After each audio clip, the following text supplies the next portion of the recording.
When I was in middle school, what I wanted most was to fit in. That's all anybody wants in middle school. In middle school, you're suspicious of anyone who stands out for any reason. Derek stood out. We all avoided him. My mom had always told us never to make fun of people, so I never did. I can't say the same for my friends.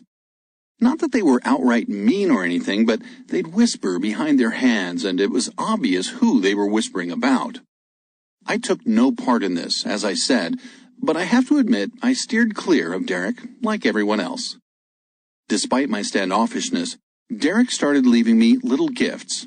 Every couple of days something new. Treasures out of a cereal box or a gum machine would turn up in my locker, in my desk, in the pocket of my jacket. I did not acknowledge these things and immediately tossed them into the back of my closet when I got home. I guess I could have told my mother, but I didn't. Sometimes you have to figure things out for yourself. The weeks passed. I continued to ignore Derek and made sure to stay out of his way. Still, the presents continued, a different one each time.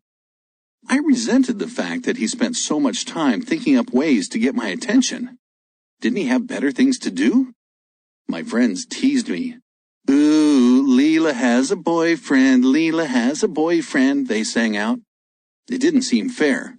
I tried so hard to fit in, to fade into the woodwork, but here I was, being teased, the butt of a joke, the center of attention.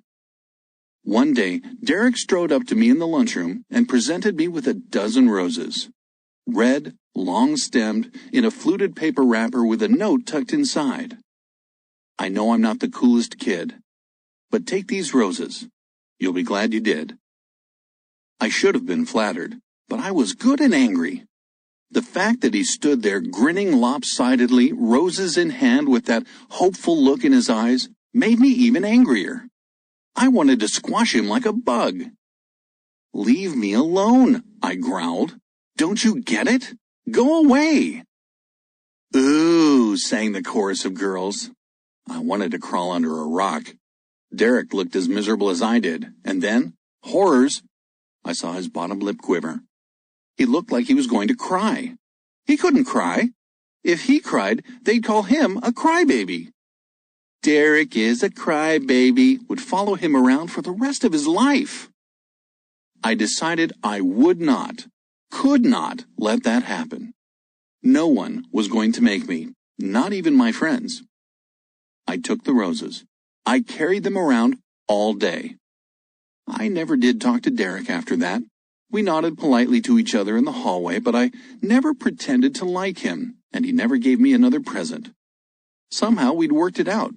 I lost track of Derek when his family moved away. I guess you could say this was the first time I did something I didn't want to do, just to protect someone else's feelings from getting hurt. Maybe you could call this growth or maturity. I honestly don't know. Even though it happened a long time ago, I can picture myself on that day, striding through the corridor proudly, the dozen roses clenched tightly in my hand, walking tall, feeling like no one could touch me.